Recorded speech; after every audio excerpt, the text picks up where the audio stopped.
Good evening, good evening. Good evening sir.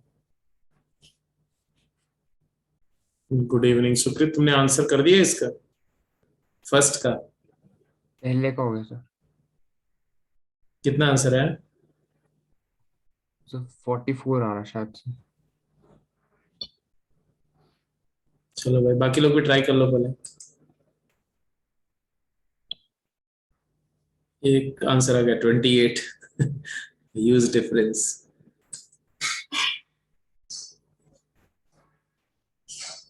तो हम लोग फंडामेंटल प्रिंसिपल ऑफ काउंटिंग पे कुछ मिक्स्ड क्वेश्चंस कर रहे थे। 13th क्वेश्चन आपके सामने है ना? It says that find the number of ordered pair x comma y of integers such that x square plus y square less than equal to 9। कहने का मतलब ये बोल रहे हैं कि एक सेट है S, and if you describe S as summation of collection of x comma y ordered pair x comma y such that x square plus y square is less than equal to 9। less than equal to 9 means what? It is less than equal to k such that k has value 0, 1, 2 up to 9। तो अगर हम दो तरह से इसको workout कर सकते हैं। एक तो हम अगर एडिशन रूल के बारे में सोचे तो ऐसे सोचे कि SK is a set consist of element means ordered pair x comma y such that x square plus y square equal to k। तो ये जो S है ये एक्चुअली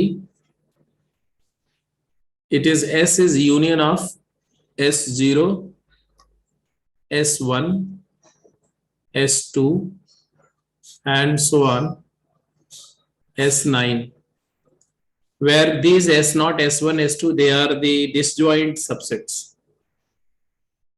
डिसजॉइंट क्यों बोला? क्योंकि अगर x square plus y square 0 है तो x square plus y square 1 नहीं हो सकता, x square plus y square 1 है तो 2 नहीं हो सकता। तो ये सभी डिसजॉइंट सेट्स हैं और ये सभी एस के सबसेट हैं। इन सारे डिसजॉइंट सेट्स का यूनियन लेंगे तो आंसर आ जाएगा। कहने का मतलब है कि number of element in S अगर कोई आपसे बोलता है तो you will write it is equal to number of S1 S0 plus number of S1 and so on number of S2। और है ना, और मतलब एडिशन, और डिसजॉइंट है तो क्लियर कट ऐसी एडिशन हो जाएगा। अब हर एक को काउंट कर लो तो आंसर आ जाएगा, है ना? जैसे नंबर ऑफ S0 क्या होगा? S0 नंबर ऑफ S0 क्या होगा? तो S0 का मतलब है x square plus y square 0 कब होगा? तो एक ही केस होगा 1। अगर x square plus y square equal to 0 करते हैं तो दो स्क्वायर्स का सम 0 तभी होगा जब दोनों 0 हो ना। तो 0,0 इज ओनली ऑर्डर्ड पेयर। अच्छा, नंबर ऑफ S1 क्या होगा?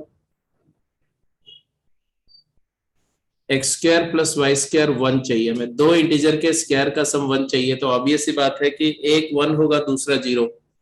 ये 1 है, ये 0 है, या ये 0 है, ये 1 है। अगर वाई स्क्वायर 0 तो वाई 0, बट एक्स की दो वैल्यू आएगी ना। Yes sir. तो ऑब्वियसली एक्स के लिए दो चॉइस होगी, वाई के लिए एक चॉइस होगी। तो यहां पर दो केसेस बनेंगे, यहां भी दो केसेस बनेंगे, तो टोटल 4 केसेस बनेंगे। Can you identify? 1 0 minus 1 0 Yes. and 0 1 0 minus 1। Similarly you can keep on counting number of S2। अब आप बताते जाओ, मैं कुछ नहीं बोलूंगा। नंबर ऑफ S2 क्या होगा?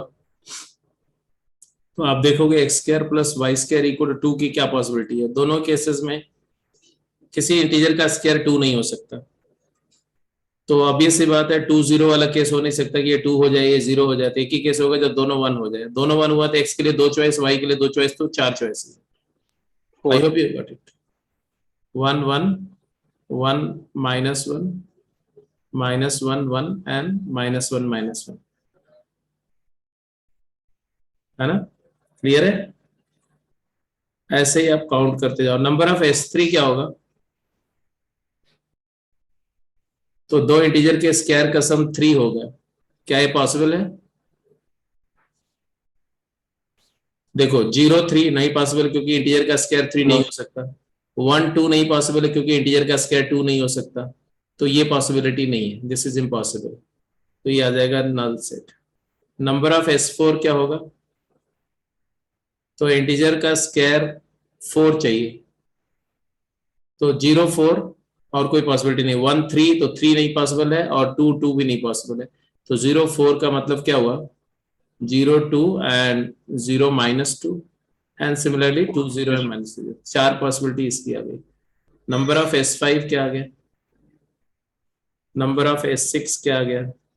नंबर ऑफ S7 क्या आ गया? नंबर ऑफ S8 क्या है? नंबर ऑफ S9 क्या है? चलो तो ऐसा देखते हैं भाई। अरे तो लंबा जाने दो ना, थोड़ा केस एनालिसिस भी करने की आदत डालो ना। S5 हो सकता है x² + y² 5, x² + y² 5। Is it possible? 1 4। तो इसके लिए दो चॉइस, दो 4 केसेस हो गए। S6 स्क्वायर का सम 6 हो सकता है। 0 6 नहीं हो सकता, 1 5 नहीं हो सकता, 2 4 नहीं हो सकता, 3 3 नहीं हो सकता, नहीं हो सकता। नहीं है।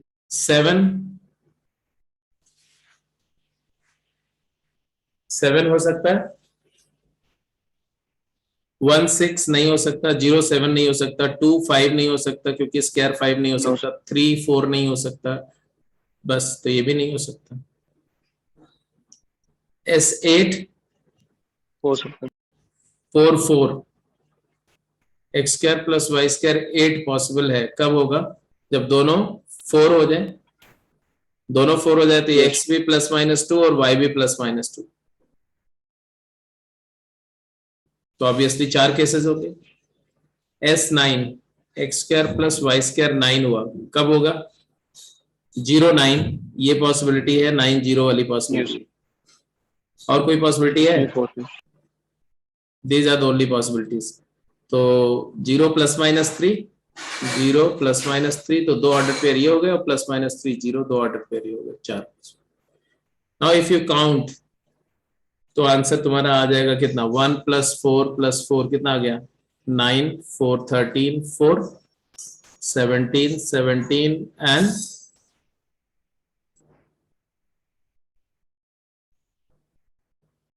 8 25।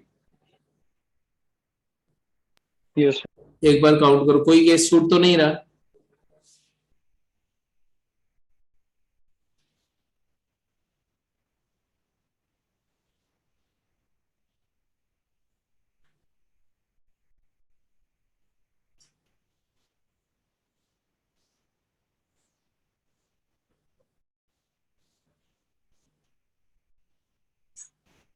तो एडिशन रूल से जाएंगे तो आपका यही तरीका होगा। हाँ एक बार चेक कर लो, कोई केस छूट तो नहीं रहा। 1 2 कौन सा 1 2? 5 के लिए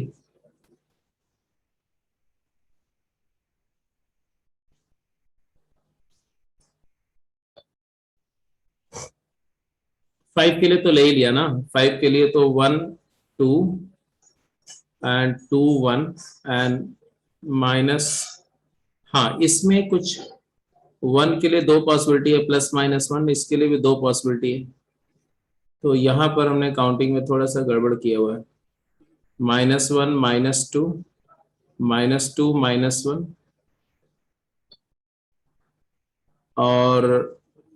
और एक आएगा तुम्हारा, एक नेगेटिव और एक पॉजिटिव भी आ सकता है ना। 1 -2 एंड -1 2 2 -1 एंड -2 1।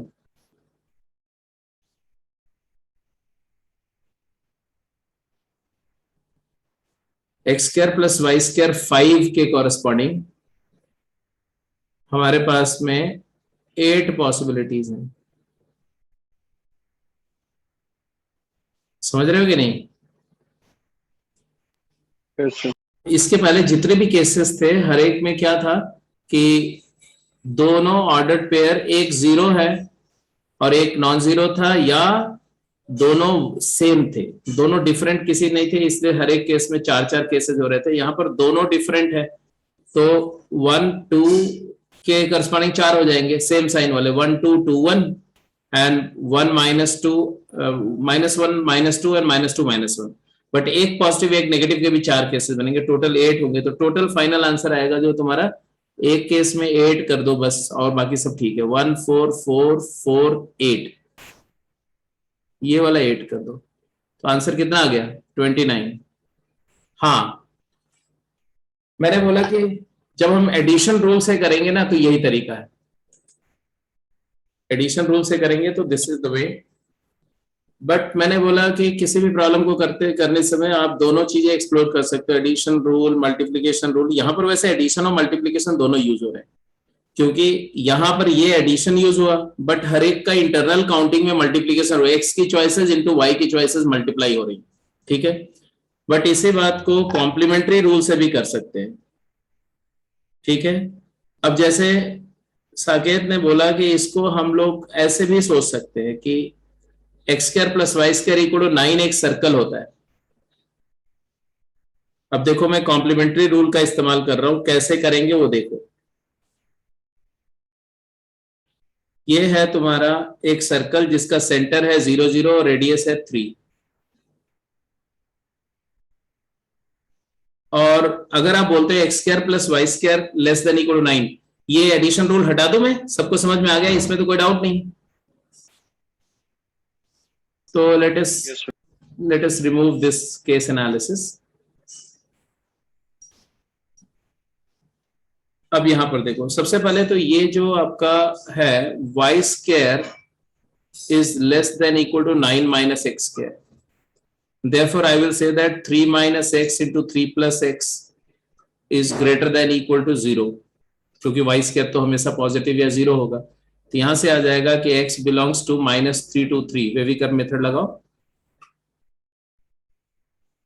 तो negative positive negative, x belongs to -3 close to 3 close।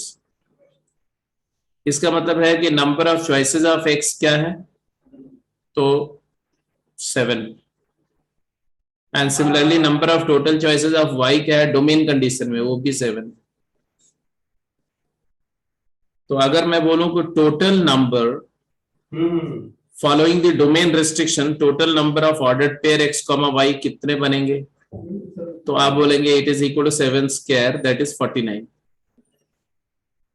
But ये 49 में से कुछ अनडिजायर्ड हैं, क्योंकि अभी हम x की वैल्यू, जैसे अब देखो अगर x की वैल्यू आप 3 रखते हो तो y की सारी वैल्यू नहीं आएगी, जैसे x belongs to -3 to 3 and y also belongs to -3 to 3, this is for sure. But हमें ये अगर करते हैं ना तो देखो ये 3 है और ये 1 है और ये 2 है, ये -1 है, ये -2 है, -3 है, इसी तरह से यहां पर भी ऐसे पार्टीशन और इधर भी ऐसे पार्टीशन। तो ऐसा थोड़ी है कि जब आप बोलते हो 3 to 3 तो that I am talking about ये पूरा एक स्क्वायर की बात कर रहे हैं हम लोग। तो अभी जो हमने काउंट किया 49 points, they are the points lying in this square और on the square. But square का बहुत सारा पॉइंट ऐसा है जो इस सर्कल के बाहर है, और x square plus y square equal to 9 एक सर्कल होता है और लेस देन इक्वल टू 9 का मतलब होता है इनसाइड द सर्कल। तो we need to count the point which lie inside this circle only, इस सर्कल के इंटीरियर के पॉइंट ही काउंट करने। इस इंटीरियर के पॉइंट को काउंट करने के लिए आपको क्या करना पड़ेगा, तो आपको कुछ अनडिजायर्ड केसेस हटाने पड़ेंगे, है ना। कौन से अनडिजायर्ड केसेस हैं वो देखो।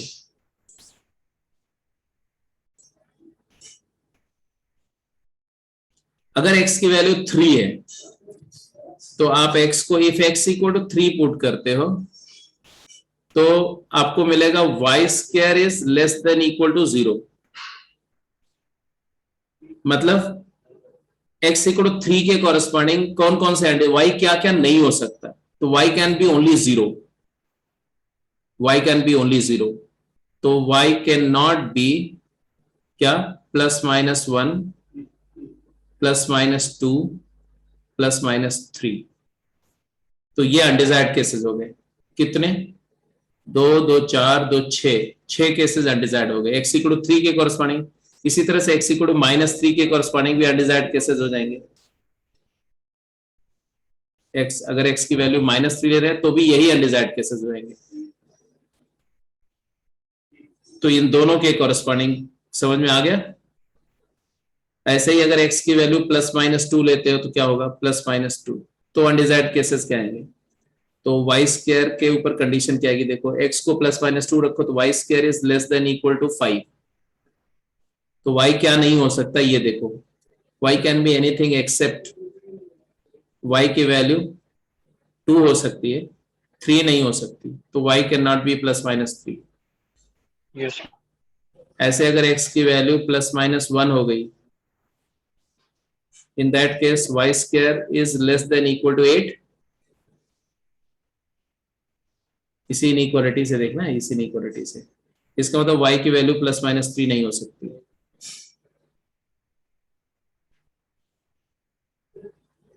समझ रहे हो मेरी बात की नहीं? Yes. तो कितने केसेस हैं जो अनडिजायर्ड हुए पहले बताओ।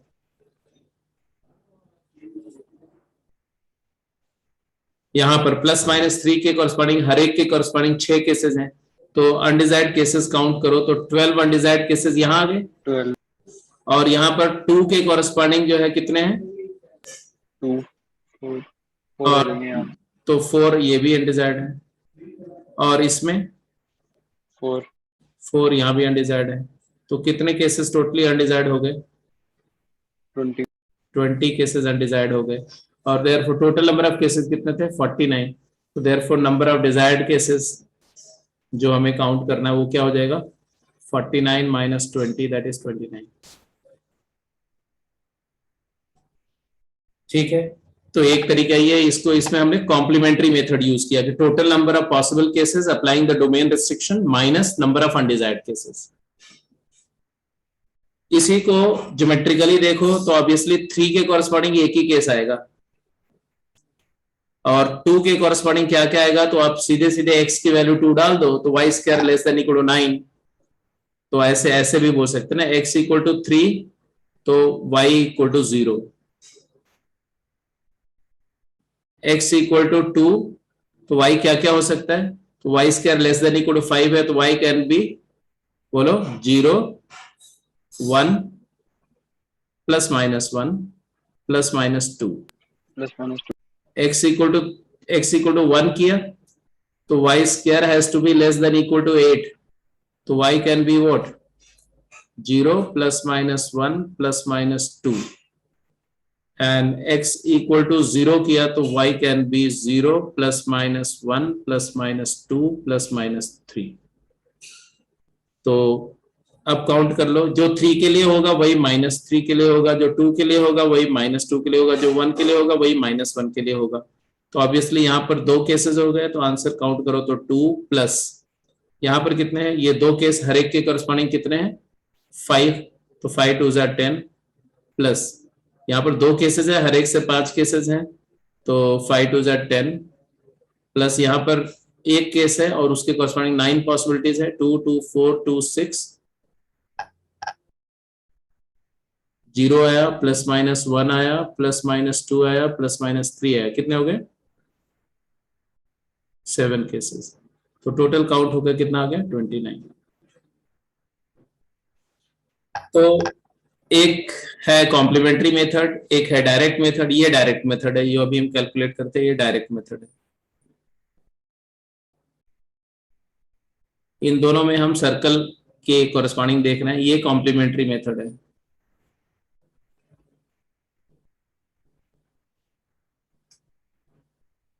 और यहां पर हमने पहले जो किया वो एग्जॉस्टिव काउंटिंग थी।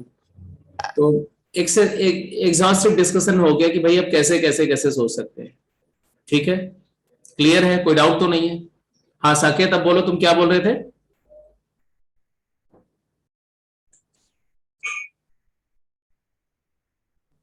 तुमने कैसे कैलकुलेट किया था?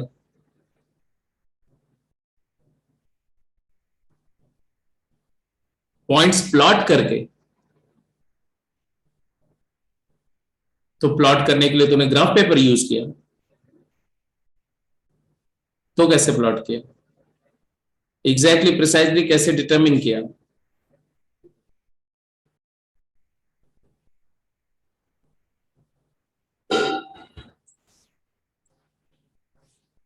जैसे मान लो ये 1 के कॉरस्पॉन्डिंग, तो 1 के कॉरस्पॉन्डिंग हाईएस्ट क्या आएगा तो देखना पड़ेगा ना, तो 1,3 तो नहीं आएगा, बट 1,2 आएगा। तो ऐसा मुझे लग रहा है ऐसा प्रिसाइजली ऐसे चेक किया होगा तुमने, एक्सट्रीम वाला चेक किया होगा कि 1,2 सेटिस्फाई कर रहा है तो 2 तक आएगा यहाँ पर, और यहाँ पर -2 तक आएगा ऐसे, तो ऐसे ऐसे प्लॉट किया होगा। ठीक है, वो भी सोच सकते हो। 2,1 आएगा, 2,2 आएगा, 2,3 नहीं है।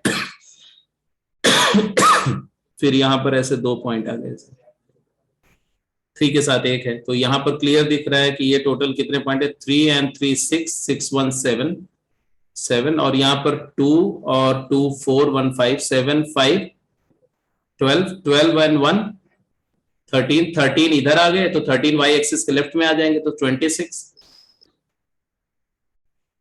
चेक कर लो एक बार, 2,2 तक ही आएगा ना, 2,3 तो नहीं आएगा, 1,3 तक आएगा नहीं, 1 1 1 1 2 1 3 नहीं आएगा, तो यहाँ पर भी एक्चुअली 5 ही आएंगे, 5 इधर है 5 इधर है, 5 5 10 1 11 11, और इधर में तुम्हारे आ जाएंगे सारे 3 3 6 7 11 11, और 11 इधर हो गए 22 22, और 7 वाई एक्सिस पे हो गए, तो ऐसे भी काउंट कर सकते हैं। चलिए कोई बात नहीं है, क्वेश्चन नंबर 14 पे जाइए। 14 किसका इसका हो गया भाई?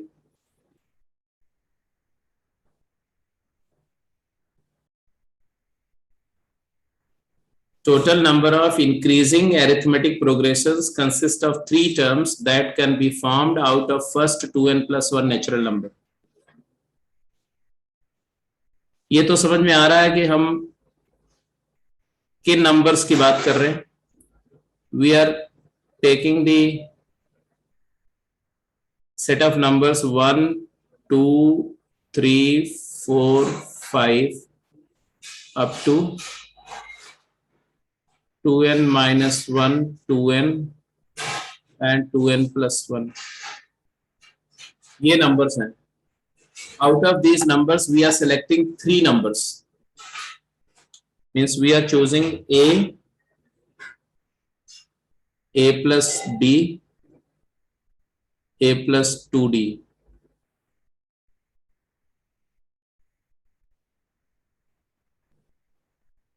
or you may call it ABC, ordered pair, such that A and B and C they all belongs to S. ये 3 टर्म्स हैं, D पॉजिटिव है क्योंकि इंक्रीजिंग एपी की बात हो रही है। तो आपसे पूछा गया क्या कि if capital A be a set of ordered triplets A, B, C, such that A, B, C are in AP, B is equal to A plus D and C is equal to A plus 2D.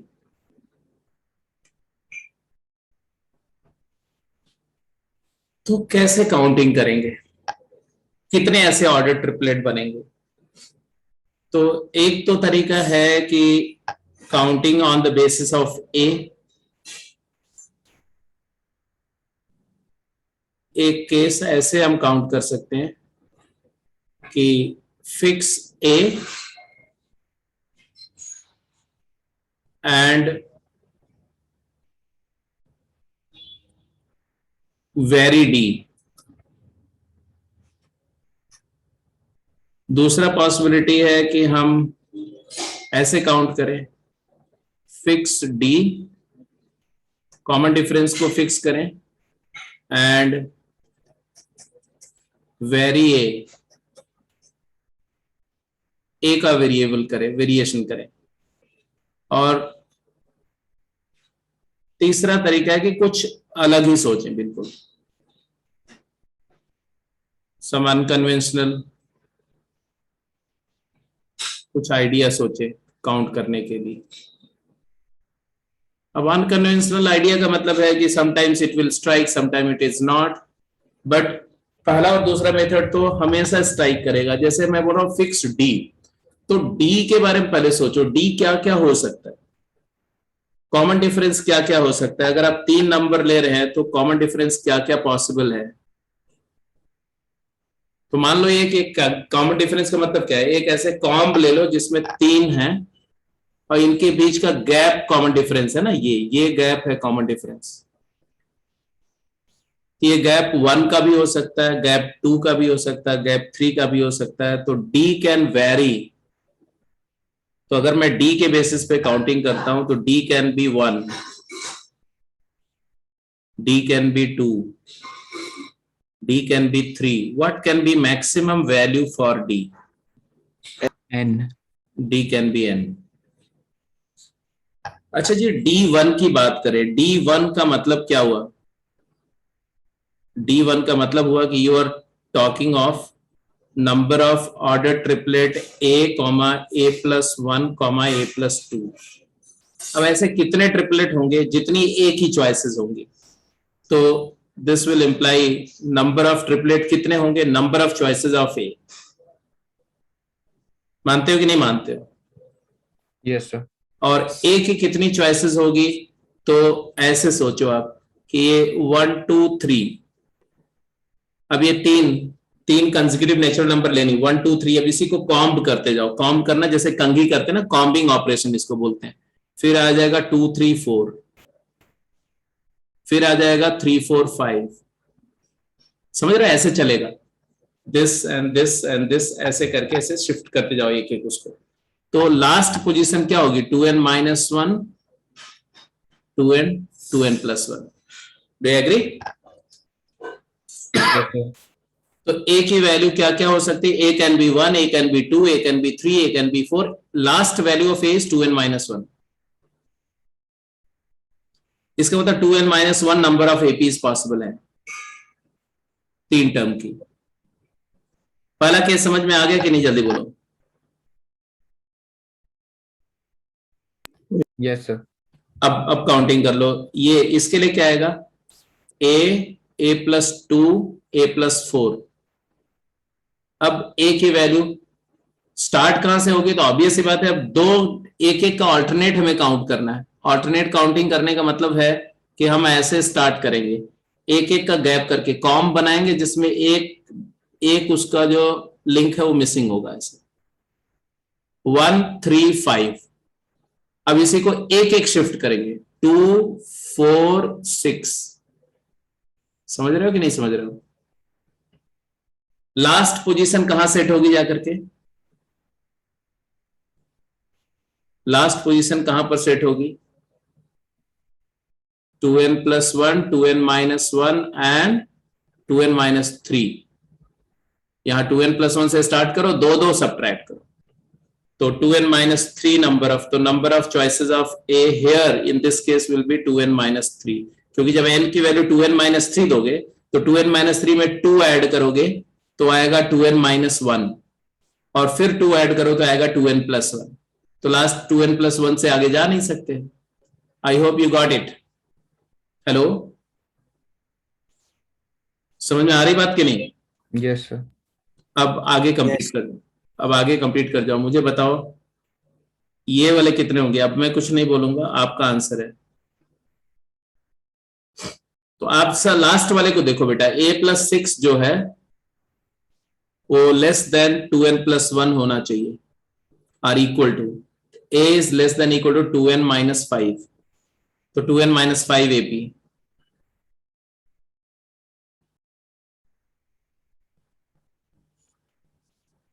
अब जरा देखो, interesting part इसमें क्या है? Interesting part है कि odd number of APs आ रही हैं। Are you getting my point? Yes sir. ये 2n-1 ऑड है, 2n-3 भी ऑड है, 2n-5 भी ऑड है, ऐसे ही। और कॉमन डिफरेंस n हो जाएगा तो क्या आएगा? 1। A+n and A plus 2n, तो ऑब्वियस बात है कि ए की वैल्यू एक ही पॉसिबल है, number of A equal to 1 AP. और अगर कॉमन डिफरेंस n-1 होगा तो A plus n-1, A plus n-2, A plus 2n-2। तो अगर आप a प्लस 2n-2 को a plus 2n-2 less than equal to 2n plus 1 करते हो तो a का वैल्यू क्या आता है, 2n कैंसिल हो जाएगा, 3, a is less than equal to 3 आता है, तो a की मैक्स वैल्यू 3 आएगी, 3 APs। इसका मतलब है कि ये 1, 3, 5, 7, 9 ऐसे करके आएंगे, तो टोटल नंबर ऑफ एपीज, तो number of total APs will be equal to 1 plus 3 plus 5 plus 7, ऐसे ऑड नंबर की सीरीज आएगी। कहां तक, 2n-3 एंड देन 2n-1। तो first n odd natural number का सम क्या आ जाएगा, n स्क्वायर। कितने लोग को बात समझ में आ गई? n square number of APs are possible. Number of APs possible. कितने लोगों को समझ में आ गया, जल्दी बताओ। Yes, sir. आगे सर। साकेत क्लियर है? Yes. अब आपने क्या करना है कि जैसे मैंने D फिक्स करके और A काउंट किया, ऐसे ही आप क्या करेंगे, आपके लिए होमवर्क है, A फिक्स करके D काउंट करना, ये होमवर्क है। अब अगर हम ऐसे नहीं सोचते, क्या हमारे पास, क्योंकि देखो ये सभी एग्जॉस्टिव काउंटिंग है, ये सब में एडिशन रूल यूज हो रहा है ना, और एडिशन रूल 2 बार यूज हो रहा है, एक बार एडिशन रूल यूज हुआ है इंडिविजुअल केसेस को काउंट करने में, और फिर इसके बाद में उन सारे केसेस का, बिकॉज D1 होगा या तो D2 होगा या 3 होगा, तो और है, तो ये सारे नंबर ऑफ केसेस ऐड हुए, तो ये आंसर है। But let's look at the same situation bye a different approach. इसको नोट कर लिया तो मैं इसको हटा रहा हूं,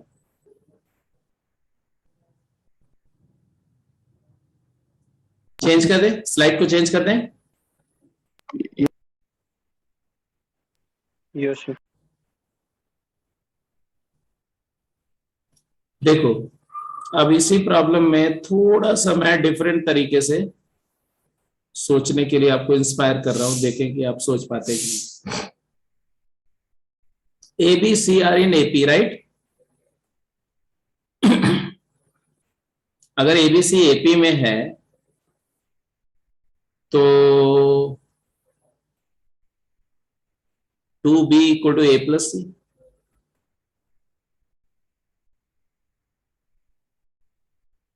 बोलो हाँ या ना। Yes, sir. यस और A, B, C की वैल्यूज कहां पर आएंगी, A, B, C सारे सारे S सेट से आएंगे। 2B अगर A प्लस C है तो इसका मतलब हो गया कि A plus C is even,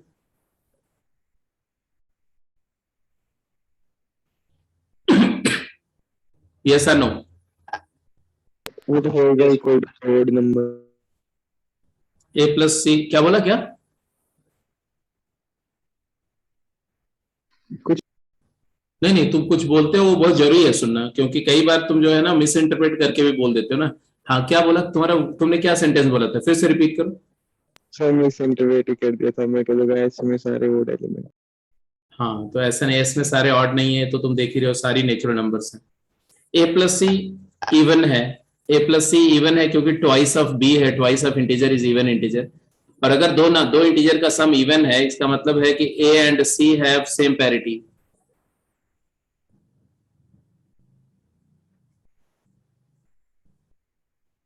इसका मतलब यहां से 2 केसेस होंगे, A and C both are even, और दूसरा केस होगा A and C both are odd. बोलो हाँ या ना। Yes sir. अब मेरे पास टोटल कितनी नंबर हैं, 2n प्लस 1 नंबर है, उसमें कितनी इवन नंबर्स हैं, इस S सेट में कितने इवन एलिमेंट्स हैं, number of even elements, n तो आया 2 से लेके 2n तक, तो n है, बिल्कुल सही बोला। Number of odd element, number of odd element कितने हैं?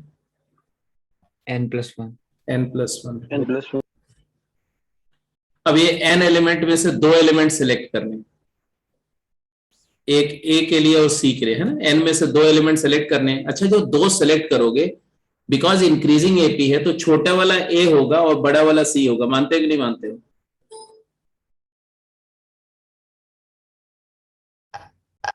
बोलो हाँ या ना। yes sir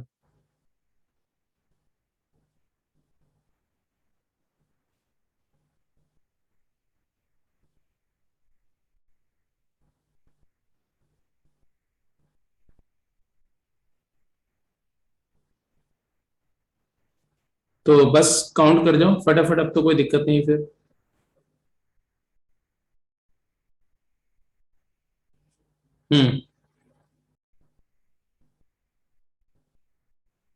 तो नंबर ऑफ ए कॉमा सी क्या होगा? एन में से 2 सेलेक्ट करना, मतलब पहला सेलेक्ट करने के लिए n वेस, दूसरा सेलेक्ट करने के लिए n-1 वेस, and divided by 2। Divide by 2 क्यों? because a is always less than c because A is always less than. तो पहला n वेज है, दूसरा n-1 अगर करेंगे, सिर्फ न्यूमरेटर करें और 2 से नहीं डिवाइड करें, तो इसमें वो केसेस भी आ जाएंगे, 2 4 भी आ जाएगा, 4 2 भी आ जाएगा। तो 2 4 और 4 2 के करस्पॉन्डिंग केवल एक ही केस लेना, इसलिए हाफ कर दिया मैंने। इसी को NC2 भी बोलते हैं, इसी को बोलते हैं number of ways of choosing 2 out of n, तो NC2 भी बोल सकते हैं। एनीवे n into n-1/2 आ गया नंबर ऑफ AC, राइट। अच्छा जी, जितने AC होंगे, क्या हमें B सेलेक्ट करना पड़ेगा? नो। अगर आप A की वैल्यू फिक्स करो, C की वैल्यू फिक्स करो, तो B तो अपने आप फिक्स हो जाएगा। B is arithmetic mean of A and C। So in order to choose a triplet which is in AP, I need to select only the extreme numbers. The mean is already fixed. The moment you fix the extreme A and C, B gets fixed. Are you getting my point or not?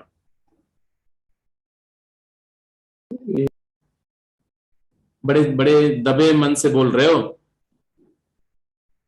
जैसे आप n की value 2 ले लो, A की value 2 ले लो और C की value 4 ले लो, तो B के लिए कोई चॉइस ही नहीं, B तो 3 ही होगा। अगर A की वैल्यू 2 ले लो, B को और C को 6 ले लो, तो ये 4 हो जाएगा। अगर A की वैल्यू 2 ले लो और इसको 8 ले लो, तो ये हमेशा हमेशा क्या आ जाएगा? 5 हो जाएगा। 1-to-1 relation. हाँ, 1-to-1 रिलेशन है, एक ऑर्डर पेयर के कॉरेस्पॉन्डिंग एग्जैक्टली एक ही B की पॉसिबिलिटी आएगी। तो NC2 केसेस आ गए। अब आ जाओ जब दोनों ऑड है, कितनी ऑड नंबर्स हमारे पास में? n+1 ऑड नंबर्स है। तो number of ways I can fix A and C, तो n+1 में से 2 लेना है, तो n+1 वे से पहली नंबर लेंगे into n divided by 2, n+1 C2 बोलते हैं इसी को। And the moment you fix A and C, B gets fixed as usual, and therefore number of APs possible क्या आएगा? It is n into n-1, तो n square minus n/2 plus n square plus n/2, and hence it is n square. So sometimes we can go like this.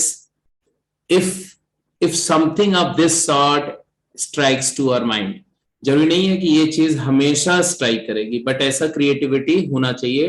कब? जब आप routine में problem solve कर रहे हो, तो एग्जॉस्टिव तरीके से सॉल्व कर लिया, केस एनालिसिस से सॉल्व कर लिया, या एक किसी मेथड से अगर आपने सॉल्व कर लिया, तो आप वहां पर आपको तुरंत दूसरी प्रॉब्लम में जाने के बजाय, अगर अच्छी प्रॉब्लम है तो उसको और क्रिएटिव तरीके से सोचने की कोशिश करो। तो क्योंकि एग्जाम में तो आपके पास में टाइम होता नहीं है कि आप ये सब सोच पाओ, वहां तो बस किसी तरह से आंसर निकालना and then rush to the second problem. But यहाँ पर रूटीन प्रैक्टिस में आप ये सब कर सकते हो, ठीक है। तो अब आप चलते हैं थोड़ा और आगे डिस्कशन पर। अभी तक हम लोग FPC डिस्कस कर रहे थे, मतलब एडिशन रूल, उसके एप्लीकेशन, मल्टीप्लिकेशन रूल के एप्लीकेशन, और फिर उसी के साथ साथ हमने डिस्कस किया principle of inclusion exclusion as well as complementary method. अब आ जाते हैं फर्दर कुछ एक कॉन्सेप्ट है जो डायरेक्टली तो परम्यूटेशन कॉम्बिनेशन से रिलेटेड नहीं है, बट वो कुछ आर्ग्यूमेंट देने में काम आता है कि समथिंग इज पॉसिबल और some case is not possible in certain situations, तो उसके लिए यूज करते हैं, तो उसको बोलते हैं pigeonhole principle. A PHP pigeonhole principle क्या है? It was given by a famous mathematician Dirichlet, और इन्होंने बेसिकली क्या बोला, एक बहुत सिंपल सा ऑब्जर्वेशन था जिसको उन्होंने एक प्रिंसिपल के फॉर्म में लिख दिया। ऑब्जर्वेशन ये है कि अगर आपके पास में 2 बॉक्सेस हैं, है ना, और 3 बॉल्स हैं, और वो 3 बॉल्स को आप 2 बॉक्सेस में रखते हो, तो ऑब्वियस सी बात है कि कोई ना कोई बॉक्स में एक से ज्यादा ऑब्जेक्ट होगा, कोई ना कोई some box must contain more than 1 ball. Do you agree और नॉट? यस 2 बॉक्सेस हैं और 3 बॉल्स है, तो आप अगर आप चाहते हो कि सब में मिनिमम नंबर हो तो एक एक दे दो सबको, पहले इक्वली डिस्ट्रीब्यूट कर दो, तो इक्वल डिस्ट्रीब्यूशन में लीस्ट नंबर में सबको मिल जाता है। अब इसके बाद में फिर क्या हुआ कि एक एक दे दिया तो एक बॉल लेफ्ट आउट रहेगी, उसको अपने प्लेस तो करना ही पड़ेगा, जिसमें प्लेस करोगे उसमें 2 ऑब्जेक्ट हो जाएंगे, ये 2 1 1 2 या 3 0 या 0 3। तो मैक्सिमम कंटेनमेंट क्या होगा कि किसी में 3 भी हो सकते हैं, किसी में 2 भी हो सकते हैं, और किसी में 1 भी हो सकते हैं।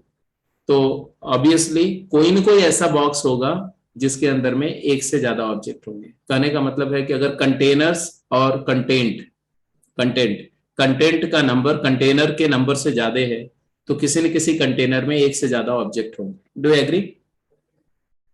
तो इसी बात को मैथमेटिकल फॉर्मेट में इस तरह से उन्होंने बोला कि if more than n objects are distributed in n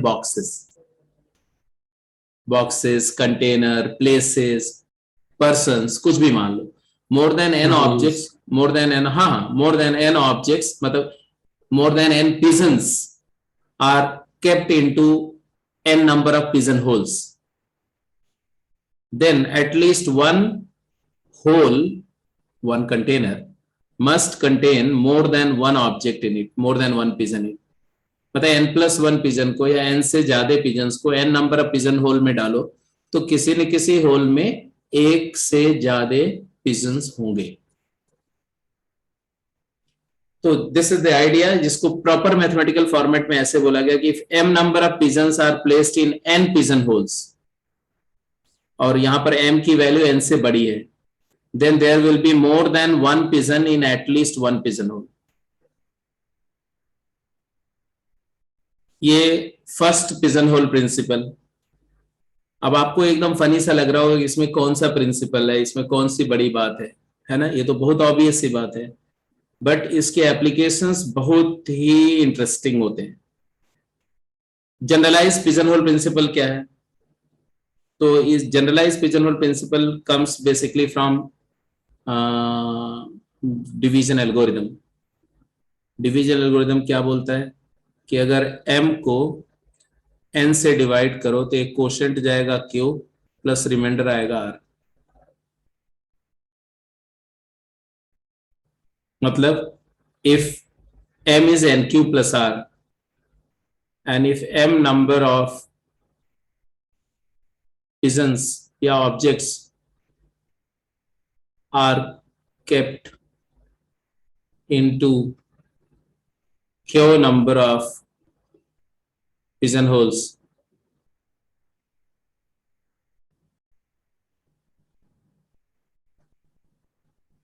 then at least one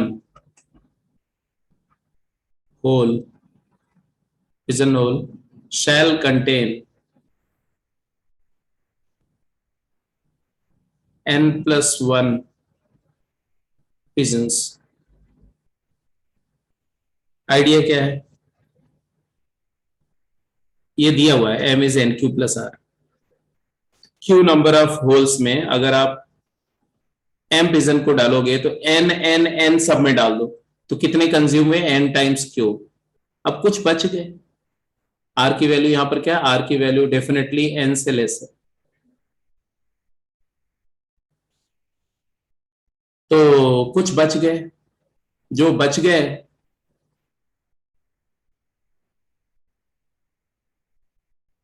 are की value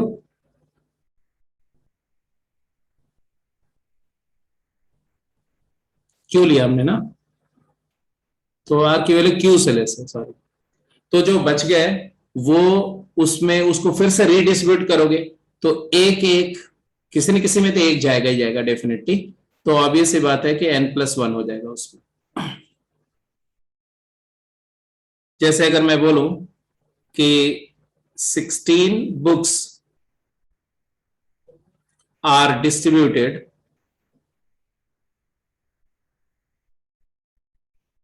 to 3 students, then at least one of them gets more than 5 books। मानते हो कि नहीं मानते हो? Yes sir. आर्ग्यू करो कैसे? सर क्योंकि अगर तीनों में मैक्स डिस्ट्रीब्यूशन होगा तो भी 6-5-5 होगा। हाँ, अगर तीनों में यूनिफॉर्म डिस्ट्रीब्यूशन होगा, अगर तीनों में यूनिफॉर्म डिस्ट्रीब्यूशन करो तो 5-5-5 दे सकते हो तीनों को, और वो 5-5 दे दिया, जैसे मान लिया एक रिटेन कर लो, 5-5-5 दे दो। अब ये तीनों को 5-5-5 दिया तो सब कम से कम एक के पास तो 5 है।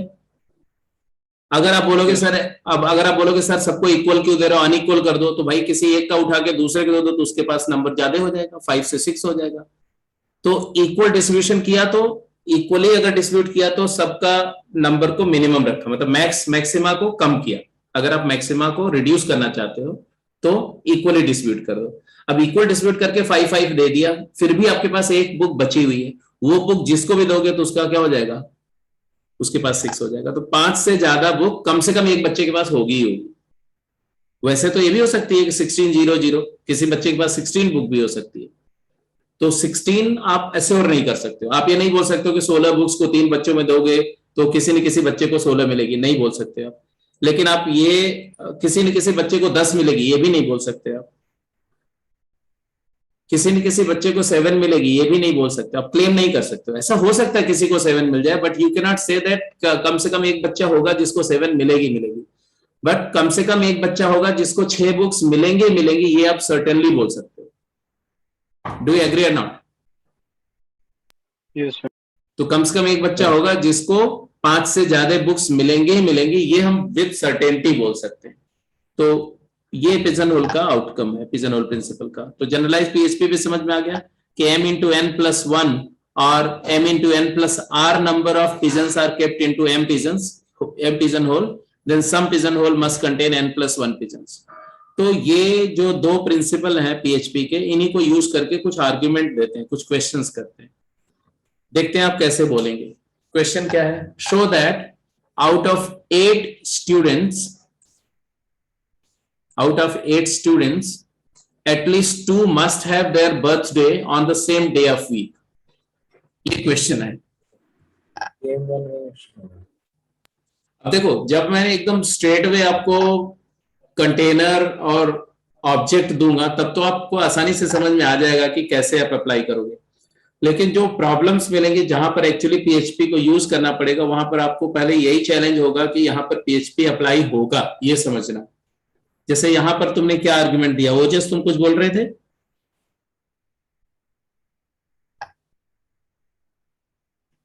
सर वो कह रहा था गेम का। हाँ, गेम का प्रॉब्लम है, इसीलिए तो मैं डिस्कस कर रहा हूँ, क्योंकि इसको कुछ बच्चों ने डाउट एज ए डाउट भी डिस्कस किया था। हाँ ओजस बोलो।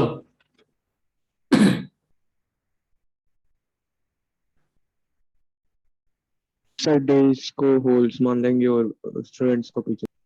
बिल्कुल, डेज मतलब Sunday, Monday, Tuesday, Wednesday, Thursday, Friday, Saturday, ये जो है आपने इनको पिजन होल्स मान लिया ऐसे। और फिर और इसमें 8 स्टूडेंट्स हैं, मतलब तो A1, A2, A3, A4 ऐसे A8 हैं, इनको पिजन्स मान लिया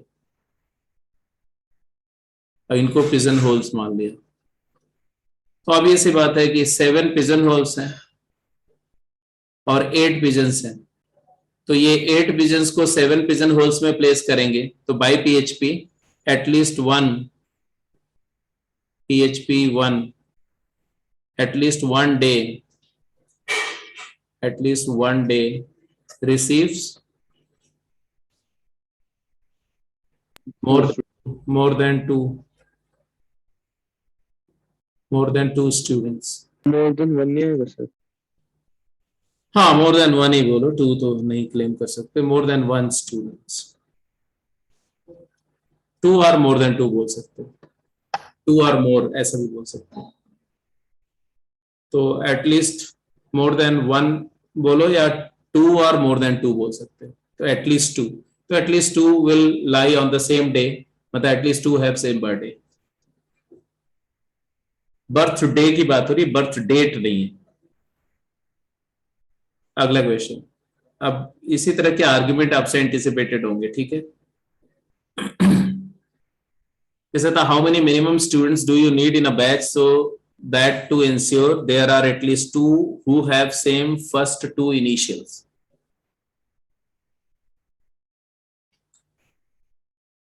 How many minimum students do you need in a batch? एक बैच में कम से कम कितने बच्चे चाहिए इस बात को इंश्योर करने के लिए कि उस ग्रुप ऑफ स्टूडेंट्स में कम से कम 2 बच्चे ऐसे होंगे जिनके फर्स्ट 2 इनिशियल्स मैच कर जाएंगे। फर्स्ट 2 इनिशियल का मतलब है अगर किसी बच्चे का नाम ABCDE ऐसा कुछ उसका नेम है, तो फर्स्ट 2 इनिशियल ये होते हैं, इनिशियल अल्फाबेट्स जो। तो ऑब्वियस सी बात है कि फर्स्ट 2 इनिशियल के चॉइसेस क्या है, 26 चॉइसेस इसके लिए हैं और 26 चॉइसेस इसके लिए। number of first 2 number of different pairs for first 2 initials कितने हुए भाई? 26 स्क्वायर। अरे ए के लिए 26 चॉइसेस हैं, ए से लेके जेड कुछ भी हो सकता है, और बी के लिए भी 26 चॉइसेस हैं, ए से लेके जेड कुछ भी हो सकता है। तो 26 into 26 डिफरेंट पेयर्स अवेलेबल होंगे। मानते हो कि नहीं मानते हो? A B A C A D, मतलब प्रैक्टिकली ऐसा नहीं होगा बट थ्योरेटिकली तो यही मान के चलेंगे। तो इनको ये फर्स्ट 2 इनिशियल्स जितने पॉसिबल हैं, डिफरेंट पॉसिबल है, इसका मतलब इतने अगर बच्चे होंगे तो ऐसा हो सकता है कि किसी भी 2 बच्चों का इनिशियल मैच ना करे, सबका डिफरेंट इनिशियल हो सकता है।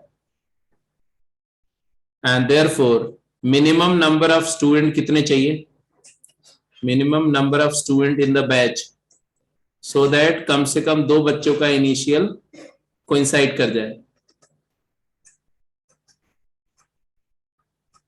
तो इनको आप पिजन होल मान लो। तो कितने पिजन चाहिए सो दैट कम से कम 2 पिजन्स एक ही होल में चले जाएं? तो 20 square plus 26 square plus 1, that's it. बात समझ में आ गई कि नहीं? Yes.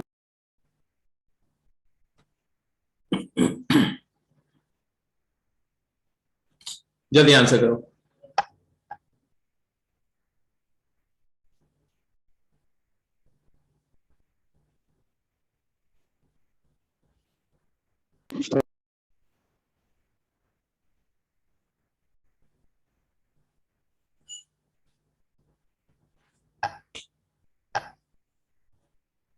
चार डिफरेंट कलर के पेयर ऑफ सॉक्स हैं, 4 डिफरेंट कलर के पेयर ऑफ सॉक्स हैं, मतलब रेड पेयर है, ब्लू पेयर है, ब्लैक पेयर है, व्हाइट पेयर है। मतलब रेड वाले बहुत सारे हैं, ब्लू वाले बहुत सारे हैं, ब्लैक वाले भी बहुत सारे हैं, व्हाइट भी बहुत सारे हैं। और आपको बोल रहे हैं कि मिनिमम कितने सॉक्स को आप बिना देखे हुए निकालो बॉक्स में से, बैग में से आपको कम से कम कितने सॉक्स को ड्रॉ करो, निकालो, take out, so as to ensure that they include a matching pair.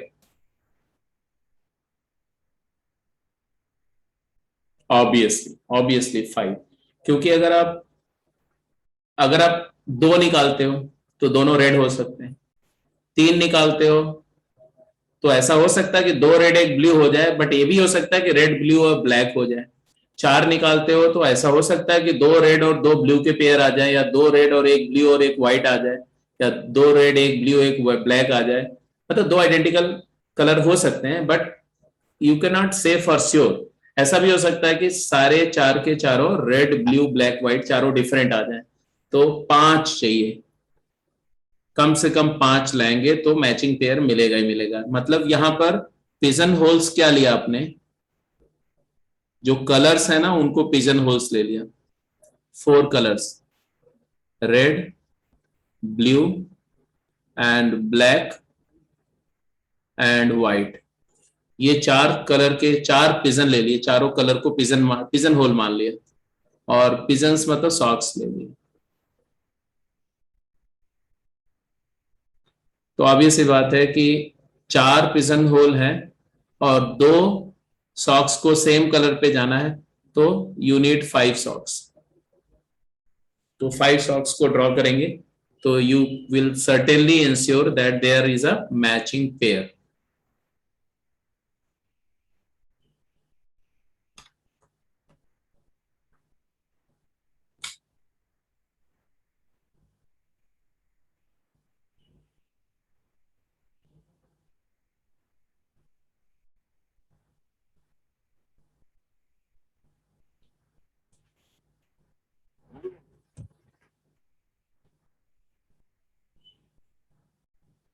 It is given that no human has more than so many hairs on his head, and the population of the Tri-City is more than 15 into 10 to the power 5. Then prove that at least 6 persons in the city have same number of hairs on their head.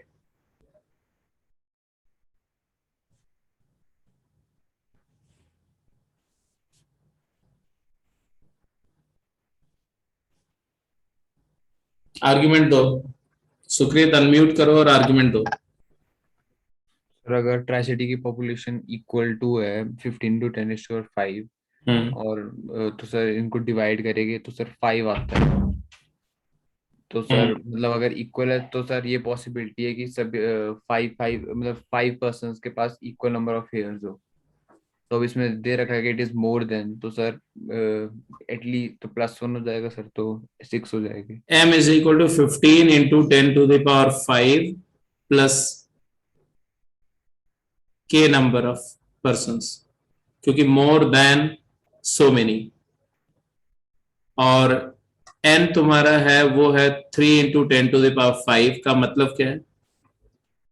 इसका मतलब है कि किसी भी human के sir पे इतने maximum hairs हो सकते हैं। मैक्सिमम नंबर ऑफ हेयर ये है, मतलब 1 हेयर, 2 हेयर, 3 हेयर्स, 4 हेयर्स से लेके 3 into 10 to the power नहीं हो 5। सकता सर। चलो मान लो हो जाए और मान लो ना हो।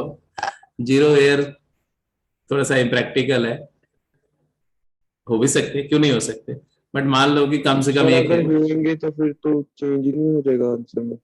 0 हेयर हो जाएंगे तो 3 into 10 to the power 5 plus 1 हो जाएगा, यही बोल रहे हो तुम ना। यस। केसेस, एक केस ज्यादा हो जाएगा उसमें। तो यहां पर भी मोर देन बोला गया ना, मोर देन है तो उस केस में भी चेंज नहीं होगा, उस केस में भी आर्ग्यूमेंट थोड़ा प्लेस कर सकते हैं। बट आप 0 नंबर ऑफ हेयर को, मतलब nobody is bald, completely bald, ये मान लो, ठीक है, कम से कम एक आध हेयर तो होगा ना कहीं ना कहीं। तो ऐसा एज्यूम करके 1 के लिए काउंट करो, 1 से काउंट करो, don't get into the complexity of the argument. Anyway, तो ऑब्वियस सी बात है कि इसको अगर करते हो तो m क्या है, m तुम्हारा है 5 into n plus k।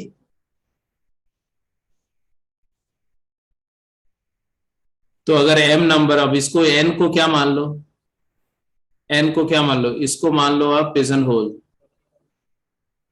और इनको क्या मान लो, इनको मान लो पिजन्स, और जनरलाइज पीएसपी यूज करो। तो इतने नंबर ऑफ पिजन्स को इतने नंबर ऑफ होल्स में पुट करोगे तो 5 5 तो सबको दे दिया आपने। तो भी कुछ बच जाएंगे, तो वो रीडिस्ट्रीब्यूट होंगे, तो किसी न किसी में 6 जाएंगे, मतलब किसी पर्टिकुलर नंबर ऑफ हेयर वाले 6 बंदे होंगे, दैट्स इट। मतलब ऐसे ही आपका बेसिकली मैं समझा रहा हूं कि आप कैसे कॉन्टेक्स्ट को सिलेक्ट करो और उसमें ये चूज करो कि किसको आप पिजन का ट्रीटमेंट देंगे, किसको होल्स का ट्रीटमेंट देंगे, और कैसे आर्ग्यूमेंट को प्लेस करेंगे। एनीवे, अब इस पे जैसे एक क्वेश्चन पूछा था अभी, है ना, एक क्वेश्चन था आपकी जो टेक्सचुअल एक्सरसाइज 1 में शायद वो प्रॉब्लम होगी, या गेम में भी शायद है, पीसीके में, दैट ऐसा कुछ था।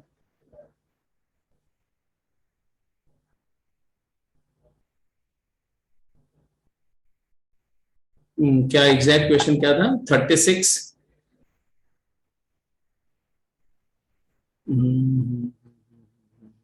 मेहुल ने मेरे से पूछा था वो question, just I am not able to recall the question exactly, just थोड़ा। हाँ, ऐसा था कि 8x8 का एक चेस बोर्ड है, स्क्वायर बोर्ड है, 8x8 डायमेंशन का,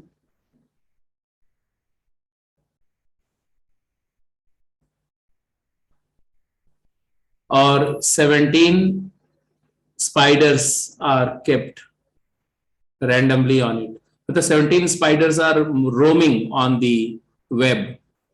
तो ये स्पाइडर वेब है मान लो, और वो 8x8 साइज का है, तो हम ऐसा एज्यूम कर सकते हैं उसको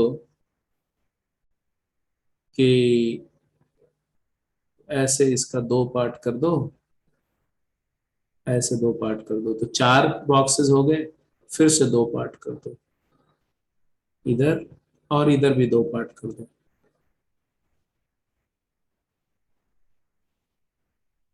हाँ जी, तो क्वेश्चन बोला गया कि if 17 spiders are roaming over a 8x8 chessboard, then prove that at least two of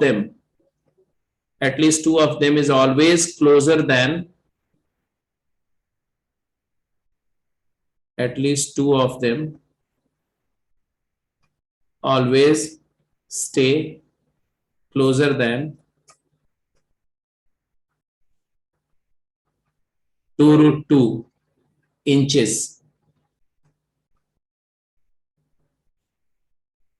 8x8, 8 inch ऐसे है, ऐसे डायमेंशन 8 इंचेस है,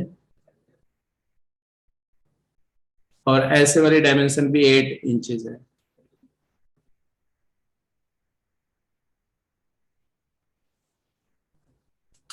अब ये बात को प्रूव करना है कि आपने 17 स्पाइडर्स को लिया, या कोई भी ऑब्जेक्ट लिया, और उसको ऐसे रैंडमली इसी स्क्वायर बोर्ड के ऊपर में डाल दिया, तो आप चाहे जैसे उनको प्लेस करो, 17 स्पाइडर्स को ये स्पाइडर वेब के ऊपर में चाहे जैसे प्लेस करो, कम से कम 2 स्पाइडर ऐसे होंगे जो 2√2 इंचेस से लेस डिस्टेंस पर होंगे, लेस देन 2√2 इंचेस पर होंगे।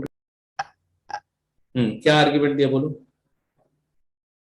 2 बाय 2 जब हम प्रिंसिपल अप्लाई करके लास्ट में ये दिखा देते हैं कि भाई 2x2 के इंचेस के स्क्वायर के अंदर 2 स्पाइडर होंगे ही होंगे। हाँ, तो आपने 8x8 को 2x2 के कितने स्क्वायर्स बना दिए? 16। तो 16 squares of 2x2 size.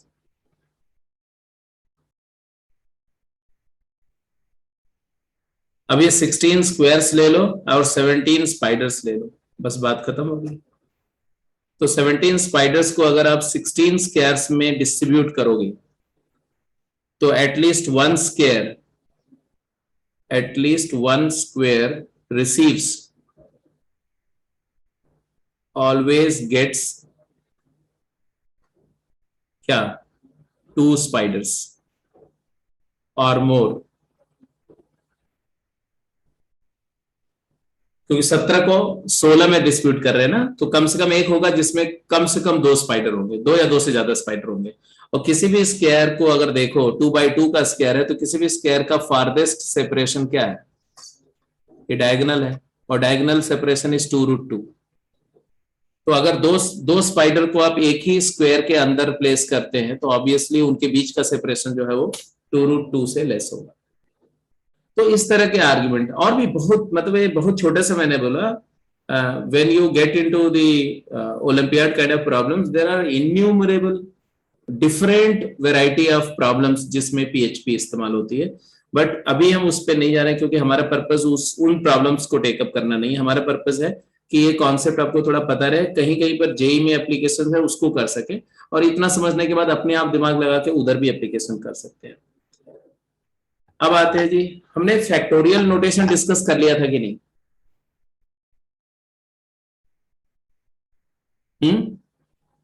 Factorial के बारे में कभी बताया था?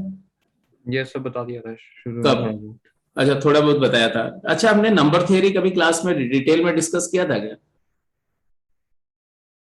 सर शुरू में करी थी ना, जनवरी फरवरी में। तो नंबर थियरी में क्या क्या डिस्कस किया था, कुछ आइडिया दोगे? ये sir division algorithm, sir hmm, वो sum of divisors, number of divisors, okay, and ये सब किया था I think. HCF LCM. LCM HCF तक किया था, ओके ठीक है। Yes sir. Okay okay. तो फैक्टोरियल नोटेशन भी उसमें फिर किया ही होगा कि factorial of r is defined as the product of first r natural number, it is denoted by r factorial. ये सब बातें तो बताई ही थी आपको, है ना? Yes sir. जैसे अब फटाफट जरा इसको सिंप्लीफाई करते जाओ, जस्ट रिकॉल करते हैं क्योंकि ये कॉन्सेप्ट डिस्कस करना है इसी पर, फैक्टोरियल पर, वो जरूरी है। तो ये सब तो पता ही है कि आर फैक्टोरियल का मतलब है वन से लेकर के आर तक की नेचुरल नंबर का प्रोडक्ट है। One factorial one into one, one है। Two factorial is one into two, three is one into two into three, four factorial is one into two into three into four and so on. तो अगर आप simplify कर रहे हैं तो इसका values क्या आएगी, बोलते जाओ। 20 फैक्टोरियल बाई 18 फैक्टोरियल, 20 into 19. तो you can always write the higher factorial, जैसे n+2 factorial can be written as n+2 times n+1 factorial. तो every smaller factorial is factor in the higher factorial, ये बात को ध्यान में रखेंगे। तो ये ऑब्वियस सी बात है कि 20 फैक्टोरियल को लिख दिया आपने 20 into 19 into 18 factorial divided by 18 factorial, तो इट गेट्स कैंसल्ड, आंसर आ गया 20 इंटू 19। ये वाला क्या है? B part.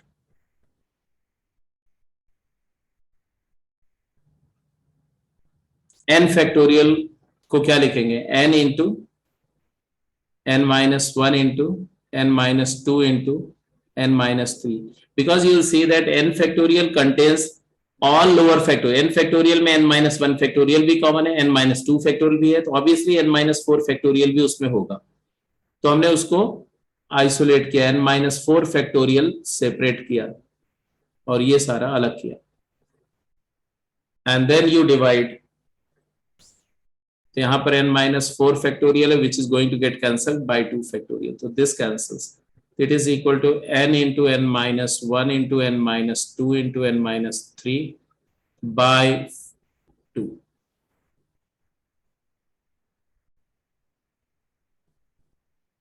इसका मतलब है कि अगर मैं बोलूं कि n factorial upon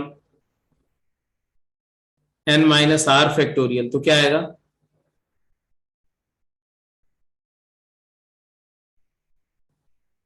It is n into n-1 into n-2 up to n-r-1 और into n-r factorial by n-r factorial. This all gets cancelled and you got this one. It is product of first r natural numbers. Now it is product of r consecutive integers.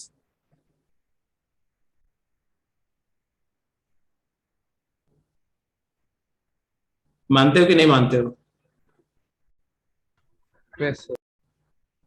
n से reduce करते हुए r consecutive integer है। अगर आप n factorial को n-r factorial से divide करते हो तो व्हाट इज दिस? इसको सिंप्लीफाई करके क्या आएगा बोलो?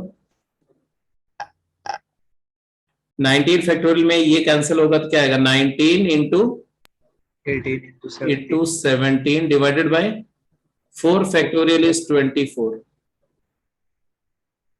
अब 6 3 जा एंड 6 4 जा, तो ये आंसर आ गया तुम्हारा 19 इंटू 51 डिवाइडेड बाई 4।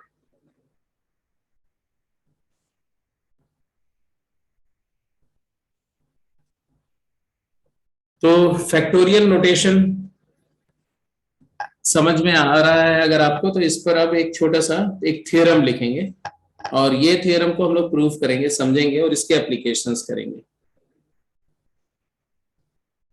तो आप हेडिंग देंगे प्रॉपर्टीज ऑफ फैक्टोरियल नोटेशन। पहला, zero factorial is 1। Now if I talk of zero factorial की वैल्यू 1 होती है, बट ये बात फैक्टोरियल के डेफिनेशन से इतर है, अलग है। जीरो फैक्टोरियल 1 इसलिए होता है क्योंकि NCN 1 होता है। NCN क्या होता है? तो आप दो बातें, कॉम्बिनेशन अप टू n। हाँ, NCR होता है n combination taken r at a time. इसका मतलब होता है n factorial upon r factorial into n minus r factorial. n में से r के कितने ग्रुप बनेंगे, तो ये इतने फार्मूला ये होता है। NCN का मतलब होता है n में से n के कितने ग्रुप बनेंगे। तो भाई n ऑब्जेक्ट है और n के n सेलेक्ट करना है तो एक ही ग्रुप बनेगा। But if you go by the formula of NCN, it becomes n factorial upon n factorial into 0 factorial, and therefore it has to be 1, and therefore 1 upon 0 factorial has to be 1, and this is valid only if 0 factorial is defined and 1। तो जब तक आप 0 factorial की value को 1 नहीं assign करोगे तब तक ये डेफिनेशन वैलिड नहीं होगी। मतलब जो NCR का फार्मूला है ये एप्लीकेबल तभी होगा कंप्लीटली जब 0 फैक्टोरियल की वैल्यू को आप 1 असाइन कर दो। तो 0 फैक्टोरियल की वैल्यू 1 इस वजह से हुई। ठीक है। दूसरी बात,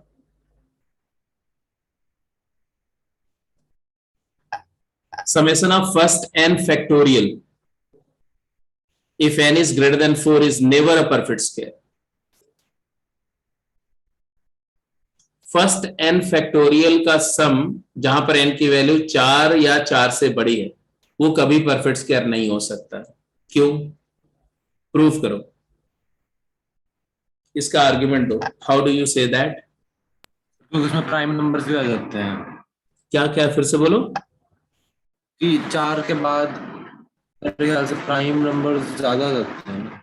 तो उससे क्या होता है? वो फैक्टर नहीं होते, स्क्वायर कैसे रूट नहीं हो सकते, फैक्टर्स नहीं होते। बेटा कुछ भी ऐसे थोड़ी आप मुंह खोलो कुछ भी आर्गुमेंट देने लगो, इसमें क्या बात हो रही है पहले ये तो समझो यार। Summation of first n factorial मतलब समझ रहे हो?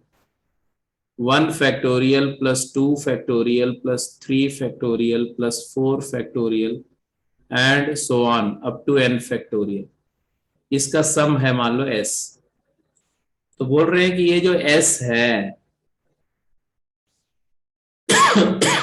यहां पर n क्या है? n की वैल्यू 4 या 4 से बड़ी है।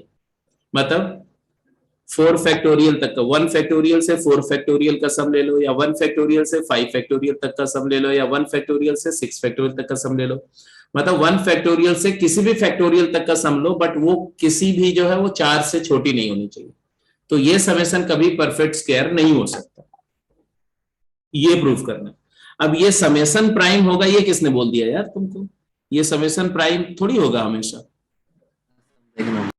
हाँ, तो पहले थोड़ा अच्छे से इंटरप्रेट किया करो ना, मिस इंटरप्रिटेशन नहीं होना चाहिए जल्दबाजी में।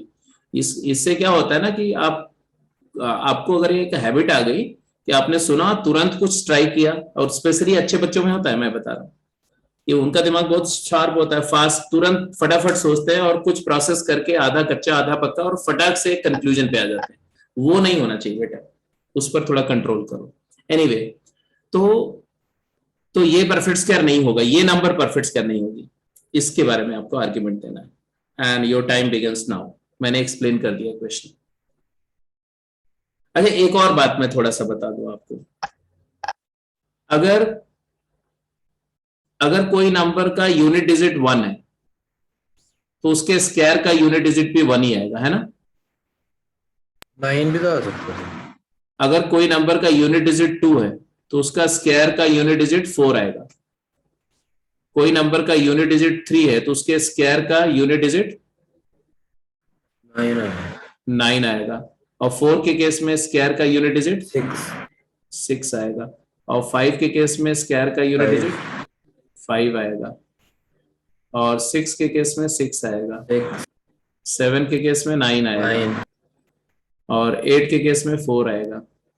और 9 के केस में 1 आएगा। दिस इज वेरी, और जीरो के केस में 0 आएगा। इसका मतलब कुछ समझे आप? इसका मतलब यह है कि कोई भी इंटीजर का square of N integer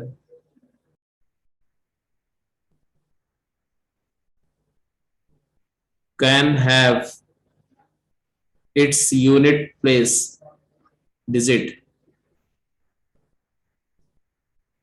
either 0, 1, 4, 5, 6, 9। तो कोई सा भी इंटीजर ले लो, उसका स्क्वायर करेंगे तो यूनिट प्लेस पर आपकी यही नंबर्स आ सकती है, 0, 1, 4, 6, 4, 5, 6 and 9। No other number can occur at unit place. एक अलग मेथड से भी हो जाता है। तो हाँ, एक minute, I am just always there to just listen to the different argument.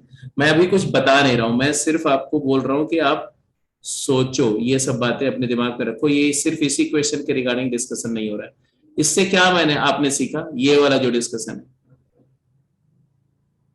कि x square can't and with 2, 3, 7, 8 2 और 3 और 7 और 8। तो कोई भी परफेक्ट स्क्वायर का यूनिट प्लेस डिजिट जो है वो 2 नहीं हो सकती, 3 नहीं हो सकती, 7 नहीं हो सकता, 8 नहीं हो सकता। Now I get back to mister Saket. Yes Saket, over to you. Sir एक परफेक्ट स्क्वायर को जब 4 से डिवाइड करते हैं तो उसका रिमाइंडर 1 या फिर 0 आता है। हाँ, क्या बोला, फिर से बोलो। परफेक्ट स्क्वायर को जब 4 से डिवाइड करेंगे तो उसका रिमाइंडर 1 या फिर 0 आएगा। प्रूफ करो।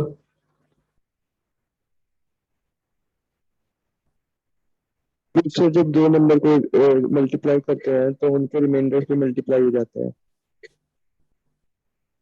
हम्म तो 4 से रिमाइंडर क्या आ सकते हैं, 0, 1, 2 या 3, और क्योंकि वो स्क्वायर होंगे तो हम इनका स्क्वायर कर लेंगे। मतलब तुमने ये बोला कि कोई भी नंबर x है तो वो 4k प्लस r टाइप की होगी, where r has value 0, 1, 2 or 3, and therefore if you're talking of x square then it is 4k plus r whole square, and therefore it will be actually 4 times k naught plus r square। And यहां तक आपके पास are square क्या हो सकता था, r square can be 0, it can be 1, it can be 4, it can be 9। तो r square can be 0, it's okay, 1 it's okay, and 9 means 1 yes और 4 means 0।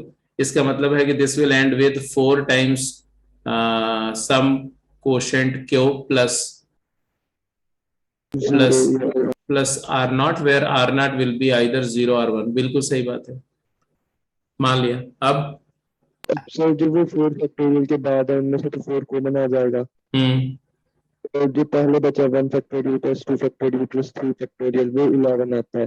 ठीक है, सही आर्गुमेंट है, बिल्कुल ठीक आर्गुमेंट है। तो आपने बोला, इन्होंने बोला कि ये है तुम्हारा 1 plus 2 plus 6 and plus 4 factorial onward, ये सारी नंबर जो है वो 4 टाइम्स क्यू हो गई। तो ये हो गया तुम्हारा 4 क्यू प्लस 1, यही हुआ ना, 1 प्लस 2 प्लस 6 प्लस 4 क्यू। ये हो गया 4 क्यू प्लस 1 हुआ तुम्हारा, 4 क्यू प्लस 9। तब क्या बोला तुमने,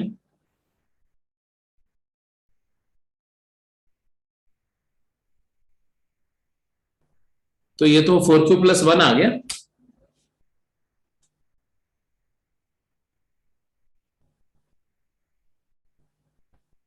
साकेत बस सर जी कुछ गलती हुई होगी। क्या क्या गलती हो गई?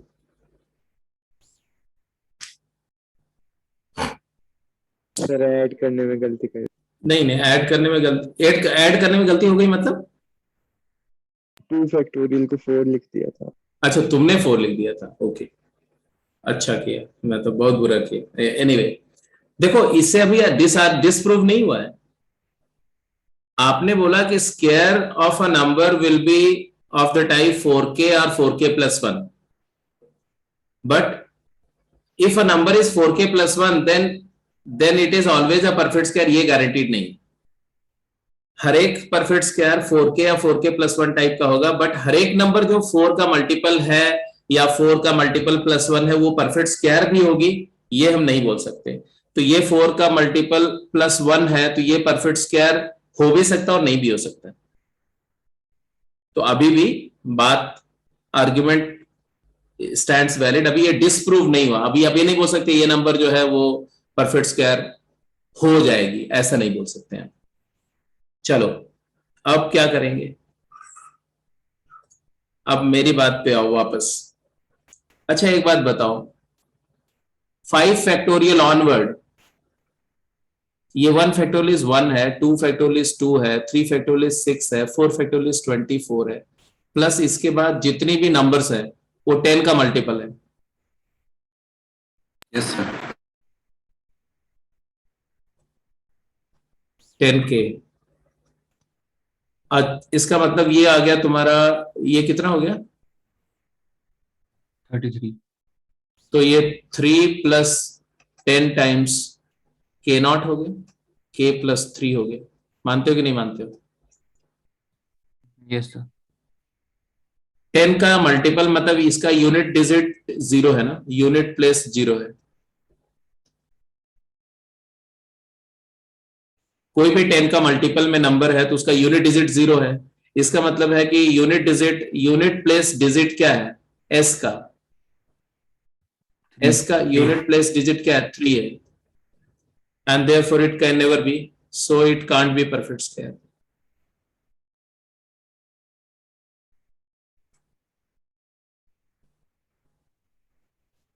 ये नंबर परफेक्ट स्क्वायर नहीं हो सकती। तो कुछ आर्गुमेंट, अभी इन्होंने बोला कि 5 तक ले लो, तो सर इसमें वो रिमाइंडर भी 5 के रिस्पेक्ट में ही लेना पड़ता है। हाँ हाँ, तो रिमाइंडर भी 5 के रेस्पेक्ट में लेना पड़ेगा। एनीवे, आगे चलते हैं, आगे चलो। तो हर एक प्रॉपर्टी जो मैं बोल रहा हूं उससे रिलेटेड कुछ बातें, जैसे ये चीज को प्रूफ करो क्विक जल्दी से। 2n factorial is 2 raised to the power n times n factorial multiplied by 135 2n minus 1। Quick जल्दी प्रूफ करो।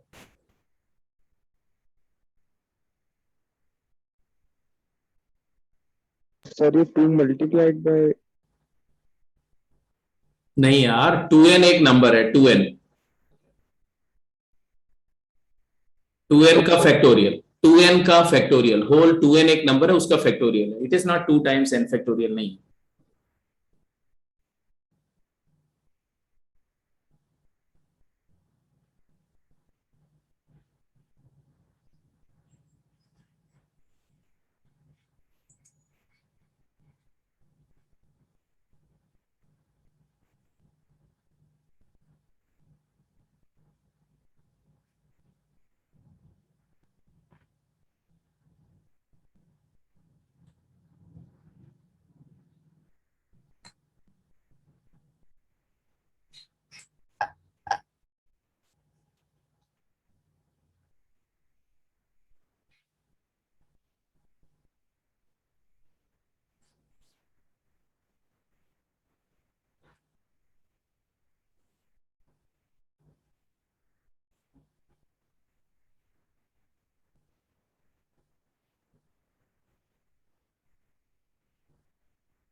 देखो 2n फैक्टोरियल बोल रहे हैं ना,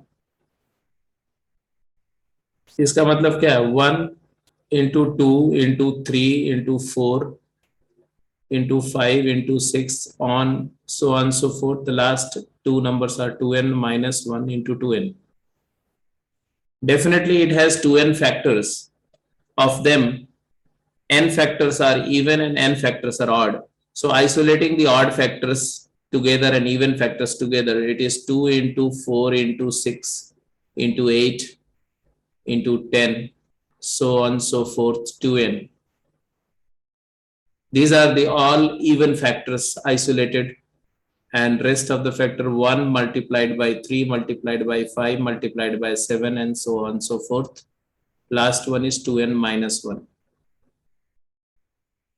So what do you observe here? That there are n factors, all of them are even, so each one has 2 as a factor, taking 2 common from each factor.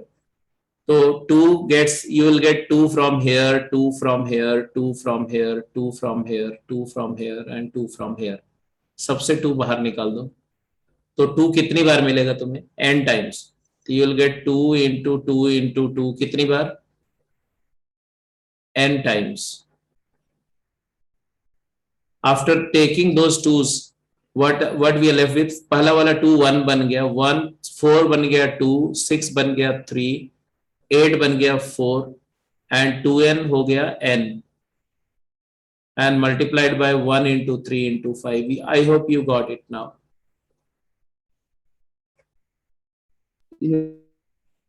तो ये हो गया तुम्हारा 2 की पावर n हो गया into n factorial हो गया ये. This one is n factorial into 1 into 3 into 5 and so on. कहने का मतलब है अगर मैं 20 फैक्टोरियल को लिखना चाहूं तो 20 फैक्टोरियल क्या लिखा जाएगा? 2 raised to the power 10 into 10 factorial into 1 into 3 into 5 into 7 कहां तक? into 19.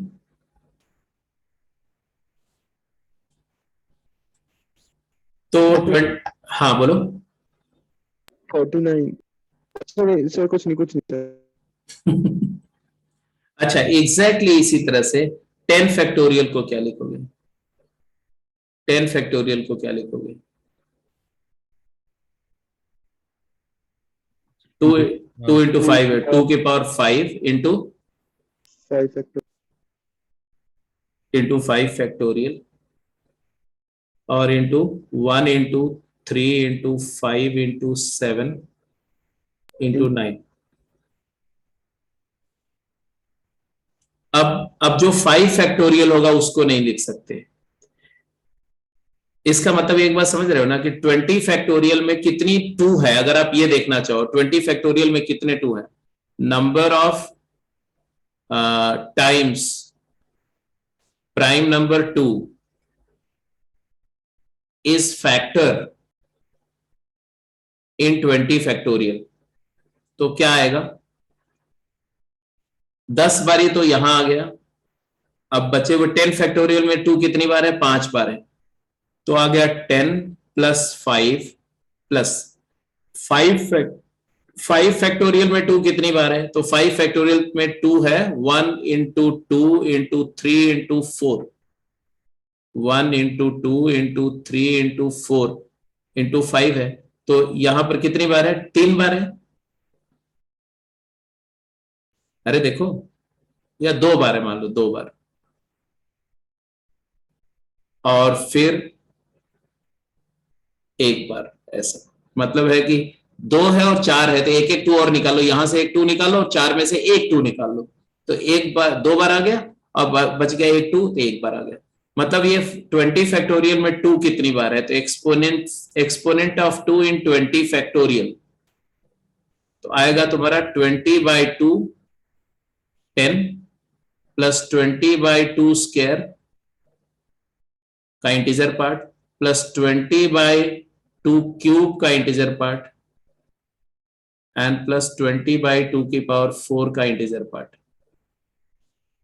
मतलब ये जो एक सिस्टमैटिक 2 निकालने का टेक्निक है. पहले तो ये क्वेश्चन हो गया, इस क्वेश्चन से ही हमने कुछ 1-2 एग्जांपल लेके कुछ दिखाया आपको, बट यहां से एक कॉन्सेप्ट इवॉल्व हो रहा है. क्या इवॉल्व हो रहा है कि एक्सपोनेंट, यहां पर एक कॉन्सेप्ट लिख लो, अगली क्लास में इस पर हम क्वेश्चंस करेंगे और इसको प्रूफ करेंगे, ठीक है। तो लिखो exponent, exponent of a prime number p in n factorial, इसको हम सिंबॉलिकली लिखते हैं ऐसे, E P of n factorial. E P of n factorial is equal to n upon p का इंटीजर पार्ट जिंट plus n upon p square का जिंट plus n upon p cube का जिंट एंड सो ऑन, ऐसे लिखते जाएंगे। अब ये मैं यहां जो बोल रहा हूं एक्सपोनेंट ऑफ प्राइम p का मतलब क्या है वो समझा रहा हूं, ध्यान से सुनो। n फैक्टोरियल क्या है? n फैक्टोरियल कोई एक नंबर होगी। अब जब किसी नंबर को, और आपको आपने ये पढ़ा है कि every number, every integer which is positive, every positive integer can be written as product of primes.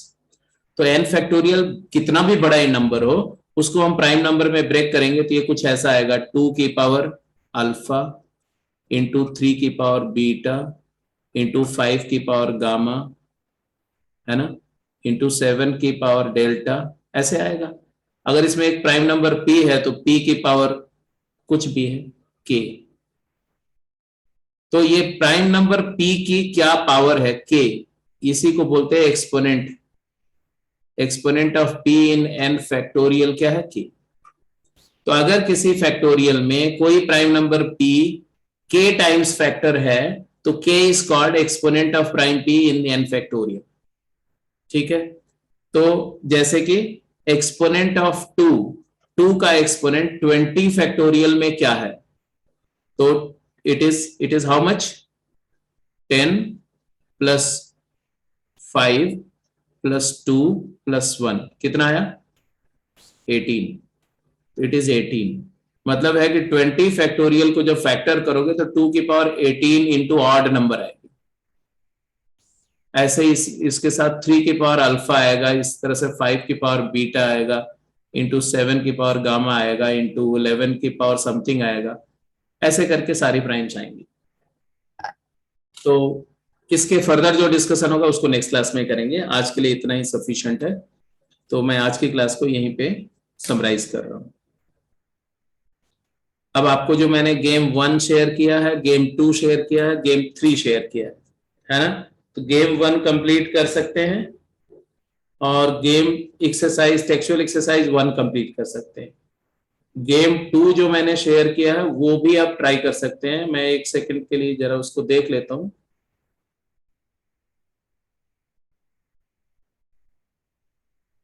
Game 2,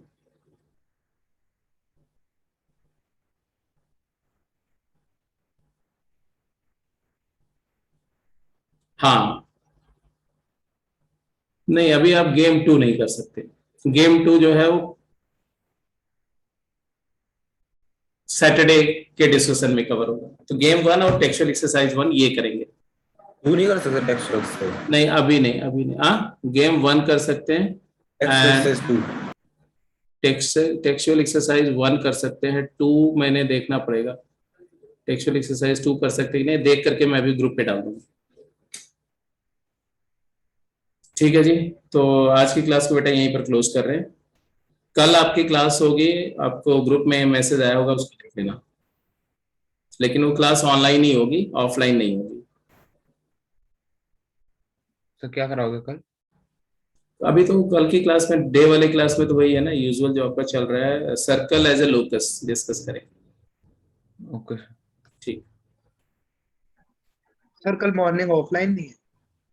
offline नहीं है बेटा कल मॉर्निंग में, तो या ग्रुप पे देख लेना, जैसा भी मैसेज हो ग्रुप पे, है ना। Okay sir. ठीक ठीक सर, सुबह का लेक्चर कर देना चाहिए। ठीक है, क्यों, तो रहेगा नहीं क्या? सर उस बीच में, नो सर,